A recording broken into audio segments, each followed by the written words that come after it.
I was born, and the destiny for which I have bled, and tortured, and killed, and died, again and again. Now rest yourselves. Lights out!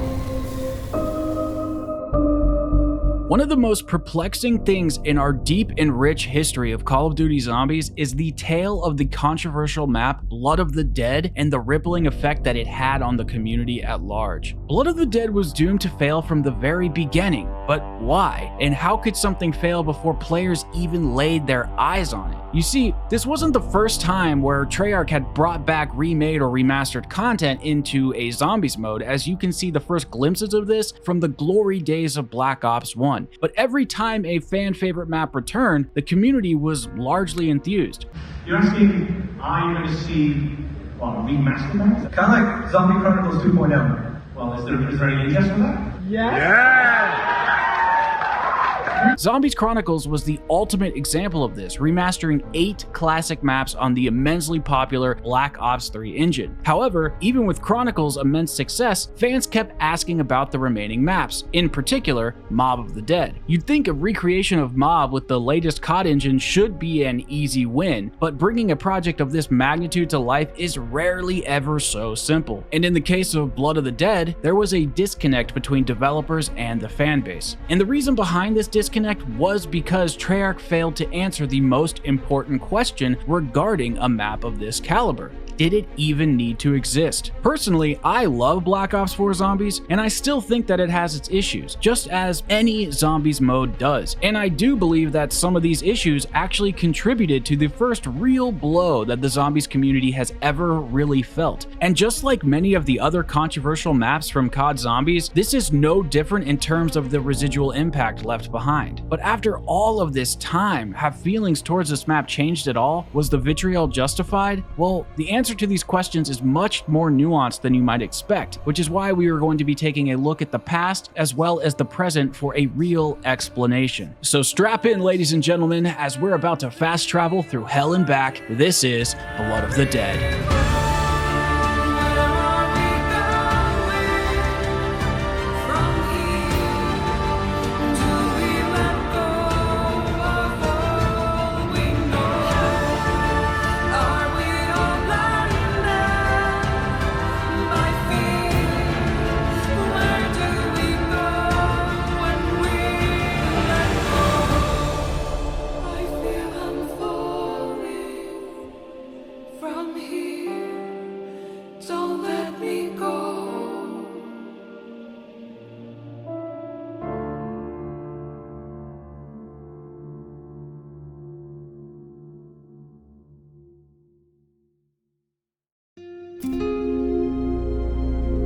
After waiting over 2 years to experience our final chapters with Richtofen, Dempsey, Takeo, and Nikolai, fans were chomping at the bit to unearth the secrets Treyarch had left for us to find. And as the curtain of information began to slowly peel back, the levels of hype naturally began to rise. And eventually, in early 2018, Treyarch debuted their next offering at one of the largest reveal events in Black Ops history. This momentous occasion was meant to highlight all of Black Ops 4's amazing game modes, including Zombies, claiming that our beloved third mode was no longer an afterthought and would be the biggest and best Zombies rendition of all time.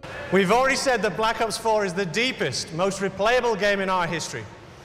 So it's my great pleasure to reveal that for the first time ever, we will launch with 3 fully fledged, fully loaded Zombies experiences on day 1. The event was a huge success, and you could see the electricity in the air. I actually remember getting chills watching the former Zombies director Jason Blundell leaving the stage with 2 blood vials pinned to his backside, and this was the moment that Blood of the Dead was finally revealed to the public. One of our all-time fan-favorite maps told the story of 4 lost souls trapped in an eternal purgatory, desperate to break the cycle. Here is a small peek of Black Ops 4's 3rd Zombies map. The Black Ops 4 lineup was stacked. Multiple zombies experiences, storylines, crews, Easter egg, and all of this promised to be supported with consistent updates surpassing the traditional 1-year lifespan. It was clear Treyarch were going all in. As for the community, this sounded like a dream come true. However, with this much content coming down the pipeline, it was inevitable that sacrifices were going to be made somewhere. And later during Black Ops 4's life cycle, fans would find out how true that would be. Treyarch Studios, love them or hate them, is known for their innovation to the Call of Duty series. And with Zombies, they're known to take things even farther. And after the stellar season that was Black Ops 3 Zombies and Zombies Chronicles, Treyarch had unintentionally set the bar way out of reach. This track record is largely associated with Jason Blundell, whose burning passion for this mode has brought to light some of the greatest maps arguably of all time, Mob of the Dead being one of them. He also brought about one of the most important narrative shifts inside of COD Zombies that elevated the franchise to something more than just slaying the undead. This narrative, also known as the Ether storyline, was approaching its 10-year anniversary, which made Treyarch's reimagining for Blood of the Dead that much more significant. So why am I bringing all of this up? Well, weeks leading up to launch, Jason would be completing interviews for the game's marketing campaign where he would be mentioning things other than the Ether storyline. The chaos story. And the chaos story. Chaos and Chaos. Chaos story. Now, I'm not knocking the guy, nor am I saying that Treyarch wasn't putting their all toward the conclusion of Ether. But when things blatantly transitioned to all chaos all the time, fans couldn't help but become a little nervous. The issue was that this new story would take resources away from something that we have been waiting 10 years to resolve. And while the launch maps weren't really affected by poor resource management, the lack of funding and number of developers working on Zombies depleted during the DLC season, which we will talk about in later videos. This is arguably the most crucial reason as to why fans still have a bad taste in their mouth when it comes to Black Ops 4 Zombies. What's even more interesting, and I would argue adds more fuel to this fire, is that Mob of the Dead deserved a remake. And I mean, it's no secret that fans wanted it, which is likely why Treyarch succumbed to our demands and created its successor. But with a situation this delicate, Treyarch needed to handle the execution of this map perfectly, which begs the question, did they stick the landing? When Blood of the Dead finally launched, the reception from fans was generally mixed for a variety of reasons. Most people really loved the art direction and were very enthusiastic about the story, but when it came to the gameplay, main quest, and stability, let's just say Treyarch failed to deliver. How? The key to... Can't not get hit. Bro, look, I'm not doing anything. You can't outscape them. What's that drop? Oh, no. Right, lads, bedtime. Shield's gone. I'm dead. I hate this, actually. I'm dead because of a dog. No. Okay. Are you kidding me?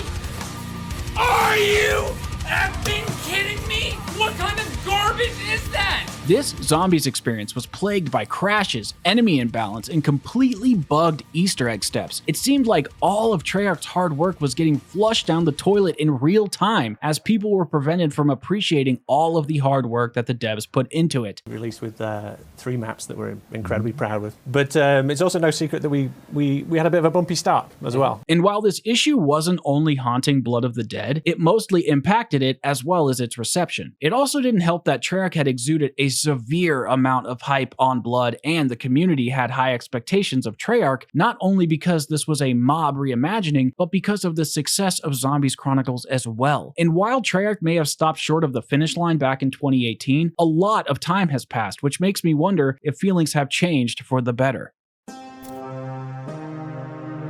Arguably one of the most significant elements of any Zombies map is its atmosphere, as this sets the tone for what the player is preparing to experience. And if there is one area that Blood of the Dead excels in, it's style. Art direction is one of those things that is overlooked very frequently from gamers, and while graphics and atmosphere are nothing without their gameplay, I believe that it's really important to remember that we are going to be spending many hours inside of this map. And if developers can create an engaging, beautiful world to explore, the level of immersion for the player will inevitably increase. A perfect example of this is in the first moments of Blood of the Dead when you are spawning into the map. Most of the time, we just start running around and killing what's ever in front of us. But next time you spawn into a zombies map, really pay attention, as this is its defining moment. Starting off in Richtofen's lab, you're surrounded by mysterious equipment that he's using for reasons that we don't understand yet. And all of the items in the room also have a narrative baked into them. Whether it's the cryo chambers with the Victus crew or the walnut on the mini teleporter pad, all of this sets the stage to intrigue the player, getting the wheels turning as to what secrets this prison holds. Making our way up to the surface, we realize we are on a whole new side of the island that we have never experienced before. And that's when we see two new areas appear, the power station and the new industries building. These new locations are surrounded by broken pathways with lava and fire permeating from the surface, making sure that we know that we are in hell. The other addition here is the catwalk, which is one of the most epic introductions to a zombies map that we have ever received before. Generally, Treyarch has a standard progression that they implement while we make our way through the zombies map at a slow pace that lets us become more powerful as the rounds increase in difficulty. But not here. This was different. Just take a look.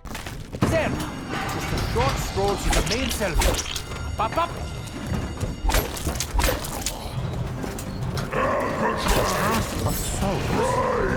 Looks like an ordinary sword to me. Treyarch knew that when we entered this catwalk, we would be entering a bottleneck with zombies running at us at full speed. They knew we would have no perks, no shield, and no pack-a-punched weapons. They wanted to throw everything they had at us right in the early moments of the game so that you better be ready. Treyarch also could have just put something like this in the intro cutscene, but instead, we received cinematic storytelling through gameplay, making this such a powerful way to portray this broken world. The last new area that was added is the Warden's House, which, while not my favorite addition, acts as a hub for the main quest. The main issue with it is that it's so far out of the way and quite frankly a death trap, so you have to be very careful when you're entering. To say that Blood of the Dead is simply a carbon copy of Mob is not exactly true. Blood of the Dead feels like its own map while also feeling very similar, almost like a sense of deja vu. However, even while containing a lot of Mob of the Dead's greatest hits, there is one area that is missing, which is definitely a downgrade: the Golden Gate Bridge. I'm not sure why Treyarch decided to remove this iconic area of the map, or maybe it was just an oversight, but this is definitely a negative in my mind, as it's one of the most iconic features inside of Mob of the Dead. Overall, Blood of the Dead's art direction and graphical fidelity, especially on PC, is truly something special, as you can really feel that loneliness and the despair looming in the atmosphere. And it's not just from visuals alone, but from how they are organized, how things sound, and how your mind fills in the gaps to exude those deeply uncomfortable emotions. Alcatraz isn't an ordinary prison. It breaks down its prisoners slowly by encapsulating them in a purgatorial loop in an attempt to break their soul, which is why this is a story about sacrifice. It's a story about sorrow. It's a story about conflict and the duality of the human condition. Whether it's the warden trying to find solace in his deal with the devil, or it's Richtofen trying to break the cycle to save his friends in the universe, there is always something deeper than what floats upon the surface. As many of you already know, Blood of the Dead takes place in between Setsubo Noshima and Gorod Krovi during the events of the Black Ops 3 cycle. The cycle itself is the repetition of going from Origins through Revelations continuously forever. Richtofen is the only one who is aware of this, and that's because he is the one more or less causing it. And since Richtofen has traveled through many multiverses over time, his blood has filled with the ether and can be extracted to open a gateway. While Primus has arrived at Alcatraz hundreds of times, this time the Chronorium has changed, allowing Brutus's prophecy to become fulfilled. And now he is trying to acquire Richtofen's blood by capturing him in his dark mechanism, which is what led to this masterful moment in our intro cutscene. Be needing this. The Chronorium. But I've already read it. Read it again. What is the meaning of this? The pages have changed. They... Our blood. Mine blood. You cannot possibly expect me to let this happen. You son of a bitch! Now trapped with zombies surrounding them, Primus must figure out how to escape before it's too late, which is now where the player comes in.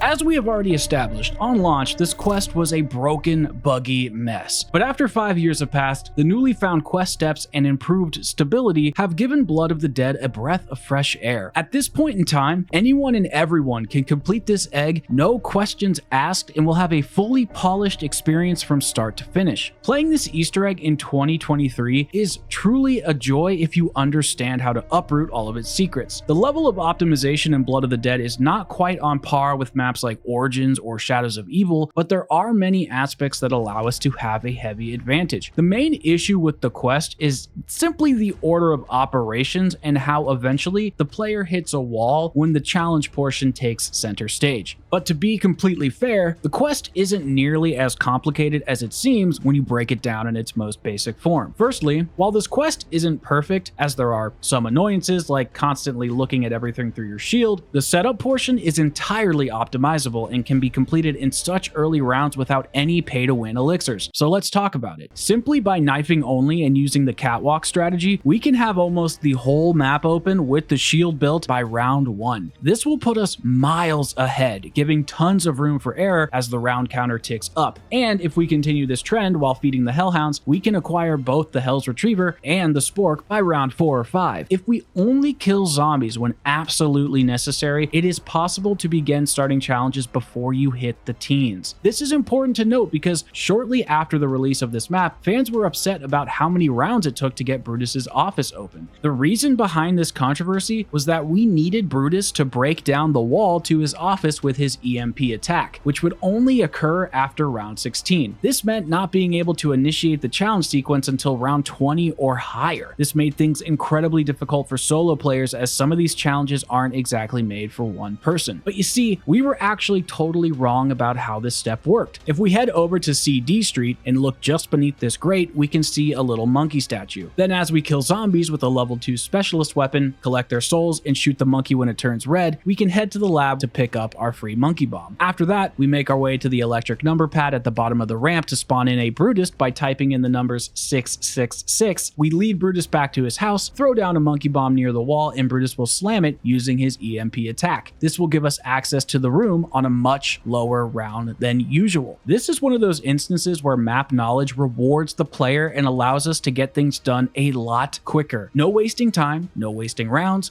just pure Easter egg optimization. I love it. And while this may take a few tries to get used to, the whole experience is super cinematic and flows excellently. But this next part is where things lose momentum. Well, sort of. Let me explain. The second half of the main quest, or as I call it, the challenge portion, is not as bad as I remember from 2018, but it isn't designed nearly as well as something like Der Eisendrache, Origins, or Ancient Evil. And I have been thinking about this step for a while now, as well as its design, and I think I finally understand why it's so problematic. Firstly, the connective tissue between getting set up and beginning the challenges is quite frankly a mess. I don't know who came up with this idea, but it will go down as one of the worst steps in Zombies history, and that is the bird step. This is the part of the Easter egg where the seagull steals the Chronorium from us and we have to find the bird and steal it back. However, since it's a bird, he can literally be anywhere on the map in over 40 locations, and your only cue on how to find him is by the sound of him chirping. Hey, little bird. I'm the nice doctor.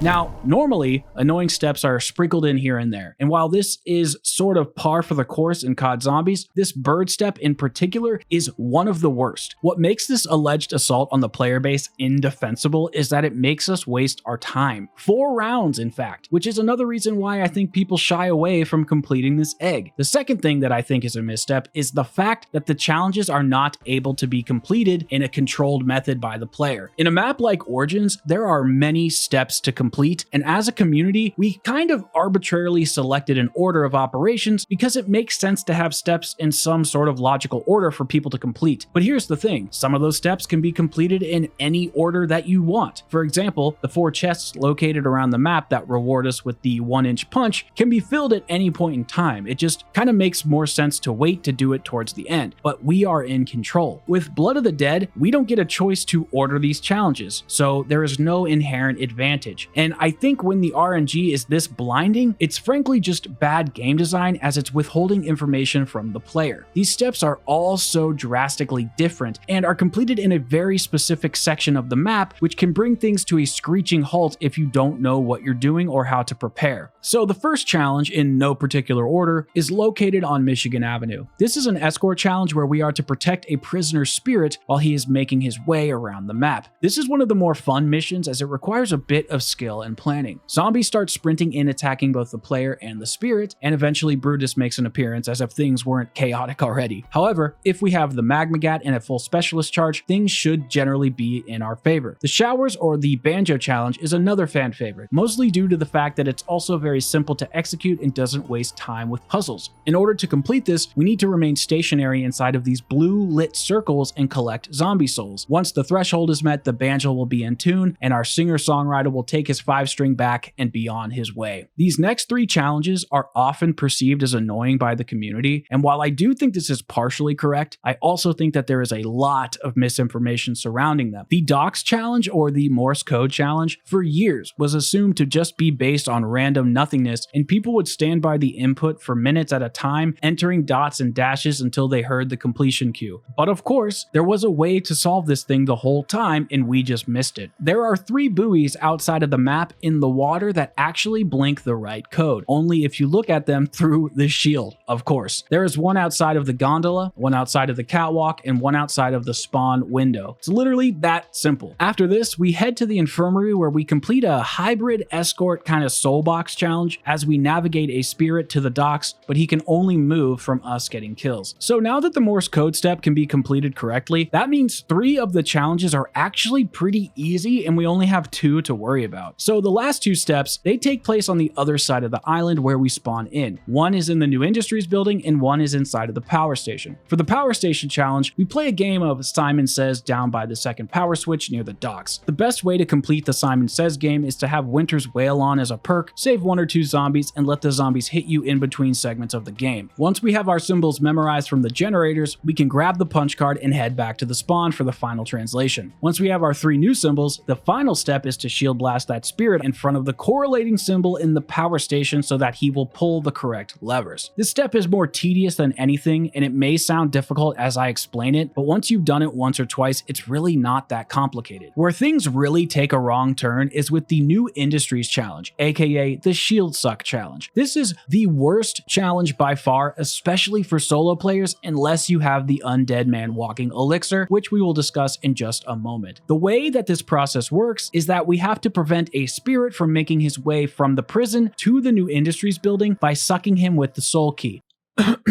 We have to shield blast him 3 times and kill him inside of the blade trap. On co-op, this isn't nearly as bad, since one person's job can be to lure the zombies away, or at least to kill them. But on solo, it's a nightmare. I am sure there are ways to combat this effectively, but I am definitely not skilled enough. The best way to do this, I have found at least, is to use the Undead Man Walking Elixir as I alluded to before. The issue is, this elixir isn't free, and any step in zombies that cannot be completed without a pay-to-win mechanic is totally unfair, as the chance of earning decent elixirs in BO4 is not very high statistically, worse than BO3 by far. That being said, out of this whole Easter egg, the only 2 terrible aspects of it are the Chronorium or the Bird Step and the New Industries challenge. Everything else is really well done, and when you start to understand the ins and outs of the map, your experience becomes very streamlined and enjoyable. And after completing all of the challenges, this is when things really ramp up, as we head back to the Warden's office and are officially confronted by him. This is where we learn that this was in fact the Warden's plan the whole time, and the key to what he needs lies within Richtofen's veins, hence the name Blood of the Dead. The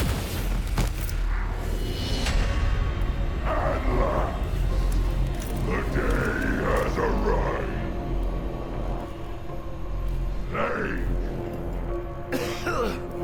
The Warden? Richthofen, what is meaning of this? You belong to me.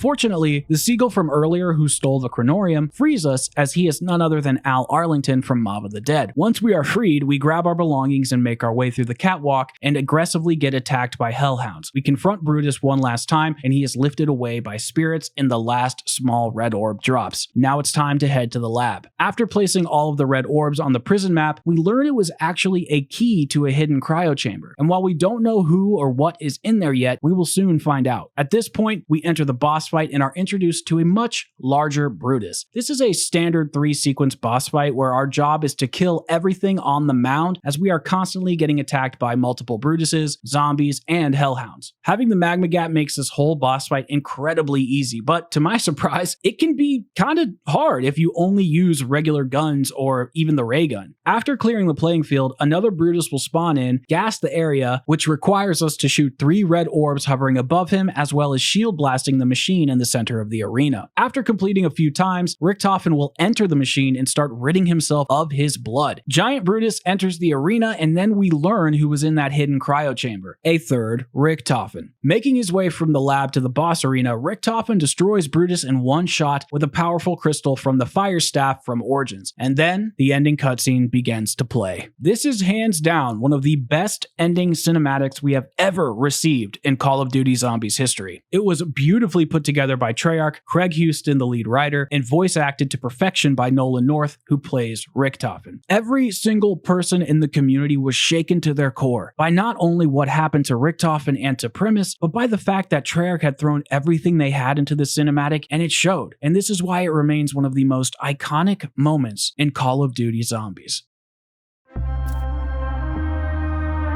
I think one of the more underrated aspects of Blood of the Dead would have to be its gameplay loop. If you're a Mob of the Dead purist, then I would presume that the gameplay experience wouldn't be for you, as it doesn't feel like Mob at all. Not only are Black Ops 4's mechanics wildly different compared to its predecessor, but the way you interact with the space in general is not nearly as threatening until you are past round 30 and onward. With the ability to select any perk we desire upon entry, the gameplay style can be whatever we want it to be simply based on our loadout. And while I do prefer the general perk system and am not a huge fan of loadouts in Zombies, I do think that there is a lot of added variety in this particular instance. Taking in perks like Electric Burst, Winter's Wail, Stone Cold Stronghold, or Victorious Tortoise can turn anybody into a camping madman, or just use the Stamina Up modifier for max sprint and train until your heart's content. Between the new areas in the map, perk variety, and wonder weapon variants, the options to mix and match to find the perfect playstyle is unparalleled to maps both old and new. Okay,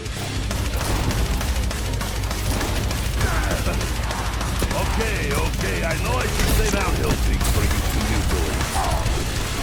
new. This wouldn't be a Zombies map without a wonder weapon, and in this case, Blood of the Dead wouldn't be complete without a Blundergat. And this time, we have 3 of them: the standard Blundergat, the Acid Gat, and the Magma Gat. Thankfully, Treyarch kept how you acquire the Blundergat the exact same as from Mob of the Dead. This also goes for the Acid Gat, which, keeping these steps the same, was definitely the right call, as it provides a level of familiarity and nostalgia while playing the map. But the star of the show has to go to the Magma Gat, not only for its power, but for the quest to build it. Once the Blundergat has been picked up, head to the Warden's house to place the weapon inside the fireplace. Kill zombies and collect their souls until 3 skulls on the mantle are coated in blue flames. Place a piece of your soul into the fireplace and collect the weapon. But we're not done yet. Running at full speed, we have to keep the flame alive on the gun by taking it back to spawn, dipping it in blue flamed barrels, lighting our path back to the new Industries building. Once we arrive, we forge the weapon inside of the machine with the assistance of old prisoners' spirits and are rewarded with one of the best wonder weapons in the game. Not too dissimilar from the Acid Gat, it shoots out an elemental effect that attracts the zombies and then disintegrates them. But the decoy effect is much stronger on the Magma Gat, while also giving you 2 shots when it's pack-a-punched. This weapon helps with so many aspects of the map, it really doesn't matter what you're trying to do, the Magma Gat will always be there to protect you. Unfortunately, I cannot say the same thing about the Hell's Retriever, as this weapon is such a downgrade from the original that it might as well not even be in the game. Getting the Retriever, like the Blundergat, is basically the exact same as Mob of the Dead, other than the part where you grab it underground during a fast travel event, which is cool as hell, by the way, no pun intended. The Hell's Redeemer, on the other hand, is a much better weapon to use. The The actual acquiring process is a bit unintuitive, as we have to stand near the catwalk entrance, training zombies and killing them with the Hell's Retriever. And if done correctly, a light blue glow trailing the weapon will appear, although it's not very noticeable. After enough zombies have been killed, an audio cue will play, meaning it's now time to wander around looking for a blue hellhound painted on the wall and throw the retriever inside. At the next dog round, pull out the shield and hunt the grounds for blue paw prints, then locate the hellhound's spirit. Shield blast him and then fast travel again to grab the upgraded Hell's Redeemer. This process, it's just okay. It's nice to have another quest to go on, and the Redeemer is actually pretty fun to use for a little bit. This weapon tends to get a lot of flack from Mob of the Dead fans, as they think the Hell's Redeemer back then was some like super OP weapon, but I have to say that this isn't exactly true. While Blood's Hell's Redeemer isn't exactly the golden spork knife, it can certainly get the job done. Oh yeah, the golden spork knife.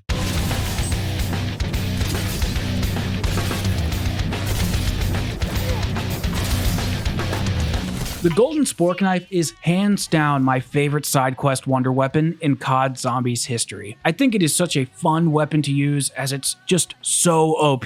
I also think it's a great time to build, as it's pretty much its own main quest. After grabbing the spork from the docks, place it in the bathtub in the infirmary and get kills on the roof with the wonder weapon. Once the tub is full, drain it, destroy the water tower outside of the map and collect the golden spork. Then head to the new industries building, get a bunch of kills near or around the tub full of blood, and then give the golden spork to the skeleton hand in the tub. Then we make our way around the island, collecting 3 rocks outside of the map using the Hell's Redeemer. After all 3 rocks are collected, place them down at the 3 traps and get kills at each one of them, turning the rocks into gems. Once that's completed, fast travel to the new industries building, and before the grate closes, grab the golden stone from the tunnel. Make your way to the machine press, insert all the gems and golden stone to craft the golden scalpel. But we're not done. Head back to the tub of blood and hand the skeleton the golden shank. Make your way to the catwalk to kill Brutus with melee only by that center pillar. Head back to the tub where the skeleton will have used the shank and the spork, providing us with the ultimate melee weapon, the golden spork knife. This quest is so much fun to do, and the weapon is truly OP and will kill anything and everything with one shot forever. The main issue with this Easter egg is that Treyarch added it in later, after all the main issues occurred with the launch of Blood of the Dead. Normally, I would say that adding in Easter eggs after the map has launched is a good thing, as it brings something new to the table after we have discovered all the map has to offer. But since Blood of the Dead was garnering a reputation for being too difficult and too tedious, no one wanted to give it a shot and nobody gave a damn. And what's frustrating about this now is that Blood of the Dead is one of the most feature-rich maps of Black Ops 4. Not only does it have a main Easter egg, but it has 3 wonder weapon variants, 2 retriever variants, and 4 melee variants for the spork, all with their own unique quests or building mechanics associated with them. And I can't forget to mention the Monkey Bomb side quest that we discussed earlier. There is literally so much to do on this map, and I don't get how you could ever get bored unless Easter eggs just aren't really your thing. Now, I'm not really the biggest fan of high rounds in Black Ops 4, and with that in mind, I do think Blood of the Dead is one of the more boring maps to even get around 100 on. If you like sitting around by one trap for hours and hours until you see that number 100 roll on your screen, then by all means, do you, but that's just not for me. The main strat is simply to get set up as one normally does, killing zombies along the way however you feel comfortable up until around round 40 or 50. And then you're going to want to use the trap in the new industries building, as it's not only powerful, but it has a decoy effect built in. There is some skill in picking the correct perks and elixirs for the job. Things like Dying Wish, Victorious Tortoise, and Time Slip will give you extra life, shield protection, faster recharge on specialists, and things like that. It does get a little tricky around the 70s with this strat, as I did die while doing it, but this was my first attempt at doing around 100 with this method, and with enough practice, I think I could likely achieve it. Ultimately, Blood is a quest-driven map, and most other side modes or high rounds don't play nearly as well as that main Easter egg.